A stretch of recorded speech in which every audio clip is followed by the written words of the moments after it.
Adik-adik semua, selamat hari Minggu dan berjumpa lagi dengan aku Ilivia di program Sekolah Minggu Gereja Ortodoks Indonesia Jana Suci Petrus Paulus. Nah, jadi seperti yang sudah adik-adik ketahui, Jumat kemarin kita baru memperingati wafatnya Yohanes Pembaptis. Jadi hari ini kita akan membahas mengenai wafatnya Yohanes Pembaptis. Bagi adik-adik yang udah tahu ceritanya ataupun belum, yuk duduk yang manis dan kita langsung saksikan ceritanya sekarang.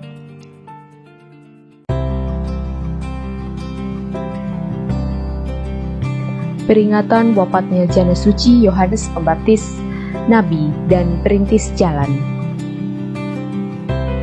Gereja merayakannya setiap tanggal 29 Agustus menurut kalender Julian atau 11 September menurut kalender Gregorian.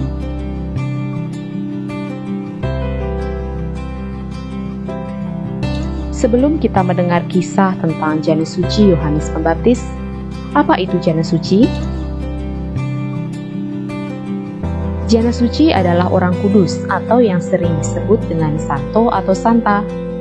Mereka adalah orang-orang yang hidup saleh, setia mutlak kepada Tuhan, dan menyenangkan hati Tuhan.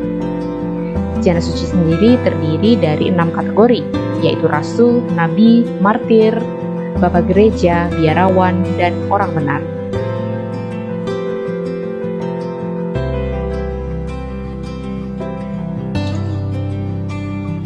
Yohanes Pembaptis adalah anak dari Zakaria, seorang imam bait Allah, dan istrinya yang bernama Elisabet, yang adalah sepupu dari Ibu Maria Sang Theotokos. Yohanes Pembaptis lahir ketika ibunya telah tua, setelah ayahnya menerima kabar kelahiran dari malaikat Gabriel. Ia memulai tugasnya mengkhotbahkan pertobatan dan membaptis dalam sungai Yordan untuk mempersiapkan jalan bagi Mesias pada sekitar tahun 27. Setelah baptisan Tuhan Yesus, Yohanes Pembaptis dipenjara karena mengecam hubungan tidak sah antara Herodes dengan Herodias, yang adalah istri saudaranya sendiri, Filipus, dan meninggalkan istrinya yang sah, yaitu putri Raja Arab Aretas. Pada hari ulang tahunnya, Herodes mengadakan pesta. Putri Herodes yang bernama Salome menari di depan para tamu dan memikat hati Herodes. Dia bersumpah untuk memberikan apapun padanya, apapun yang akan dia minta, bahkan setengah dari kerajaannya.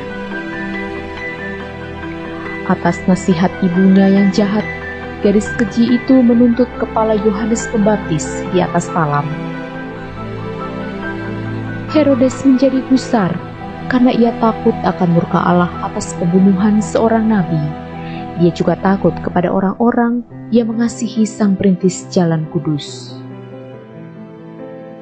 Tetapi karena para tamu dan sumpahnya yang ceroboh, dia memberi perintah kepada algojo untuk memenggal kepala Yohanes Pembaptis. Kepala kudus itu ia berikan kepada Salome, yang kemudian diberikannya kepada ibunya.